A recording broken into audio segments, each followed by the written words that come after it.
Hello guys, evening സ്കൂളൊക്കെ കഴിഞ്ഞ് വന്നപ്പോഴേക്കും കസിൻസ് ഇവിടെ ലാൻഡ് ആയിട്ടുണ്ട്. പിന്നെ അവൾ അൺഎക്സ്പെക്റ്റഡ് ആയിട്ട് നേരെ ഒറ്റപ്പാലം ഫെസ്റ്റിന് കണ്ട് പോയിട്ടുണ്ടായിരുന്നു കേട്ടോ. നമ്മളെക്കാൾ കൂടുതൽ എക്സൈറ്റ്മെന്റ് ഇവർക്ക് ഉണ്ടാക്കിയിരുന്നു. അങ്ങനെ കയറിയപ്പോൾ തന്നെ നല്ല ഒരുപാട് ഫിഷ് കാര്യങ്ങളൊക്കെ കണ്ടിട്ടുണ്ടായിരുന്നു. സത്യം പറഞ്ഞാൽ അതിൻ്റെ ഉള്ളിൽ ഒരു ഫിഷ് വേൾഡ് തന്നെ കേട്ടോ. നല്ല എസ്തെറ്റിക് ആയിട്ടുള്ള ഫോട്ടോസ് എടുക്കാൻ പറ്റിയ അത്ര അടിപൊളി ബാക്ക്ഗ്രൗണ്ട്. പിന്നെ നമ്മൾ നേരെ മെർബൈഡിൻ്റെ വേൾഡിലേക്കാണ് എൻട്രി ആയിട്ടുണ്ടായിരുന്നത് കേട്ടോ. നല്ല രസമുണ്ടായിരുന്നു അവിടെ കാണാൻ വേണ്ടിയിട്ട്. അവിടെ ചെന്നപ്പോഴേക്കും ഇത് കണ്ടില്ല, ഇങ്ങനെ കളർഫുള്ളായിട്ട് നല്ല രസമുണ്ടായിരുന്നു. ഓരോ സൈഡ് ഓരോ തീമാണ്. ഈ സൈഡ് ബ്ലൂ ആണെങ്കിൽ ഇപ്പുറത്തെ സൈഡ് ഗ്രീൻ, അങ്ങനെയൊക്കെ ആയിരുന്നു കേട്ടോ. പിന്നെ നമ്മൾ അവിടെ നിന്ന് ഇറങ്ങിയിട്ട് നമ്മളിതാ കുറച്ച് ഷോപ്പും കാര്യം കോട്ടൺ ക്യാൻഡി കണ്ടപ്പോൾ വാങ്ങാതിരിക്കാൻ പറ്റില്ലല്ലോ. അങ്ങനെ പിന്നെ കോട്ടൺ ക്യാൻഡി വാങ്ങി കഴിച്ചു. പിന്നെ അതാ കണ്ടില്ലേ, ക്യൂട്ട് ആൻഡ് എസ്തെറ്റിക് ആയിട്ടുള്ള ഒരുപാട് സ്റ്റേഷനറി ഐറ്റംസ് ഇവിടെ ഉണ്ട് കേട്ടോ. കീ ചെയിൻ ആയാലും ഡയറി ആയാലും പ്രിൻ്റബിൾ സ്റ്റിക്കേഴ്സ് ആയാലും പെന്നായാലും അടിപൊളിയായിട്ടുണ്ട്. പിന്നെ ഫ്ലവർ ക്ലിപ്പ് ഇപ്പോഴത്തെ ട്രെൻഡൊക്കെ കഴിഞ്ഞെങ്കിലും എല്ലായിടത്തും അടിപൊളിയായിട്ട് ഇപ്പോഴും ഉണ്ട്.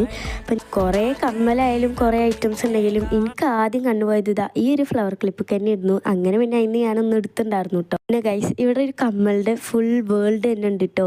ജുംകാസ്, ലോങ് ഇയറിങ്സ് ആയാലും സ്റ്റഡ് ആയാലും ഒരുപാട് കളക്ഷൻസ് കാര്യങ്ങളുണ്ടായിരുന്നു. പക്ഷെ അതിനൊന്നും ഞാനൊന്നും എടുത്തില്ല. ഞാൻ ഫ്ലവർ ക്ലിപ്പ് മാത്രമാണ് എടുത്തിട്ടുണ്ടായിരുന്നുള്ളൂ. പിന്നെ കണ്ടില്ലേ, ടോയ്സും കാര്യങ്ങളൊക്കെ ഉണ്ടായിരുന്നു. അതിൽ നിന്നും യാച്ചൂസിന് വാങ്ങിയിട്ടുണ്ടായിരുന്നു കേട്ടോ. പിന്നെ നമ്മൾ എന്താ പറയുക, അവിടെയൊക്കെ ഒന്ന് എക്സ്പ്ലോർ ചെയ്തു. പിന്നെ ഞാൻ പറഞ്ഞല്ലോ, ഹെയർ ആക്സസറീസ് തന്നെ കുറേ ഉണ്ടായിരുന്നു. പിന്നെ അവർക്ക് റൈഡിൽ വരണം പറഞ്ഞിട്ട് ഈ റൈഡിൽ അങ്ങോട്ട് കയറ്റി. അപ്പോൾ ഇന്നൊക്കെ എന്തായാലും അത്രക്കുള്ളൂ കേട്ടോ. അപ്പോൾ അടുത്ത വീഡിയോയിൽ കാണാം.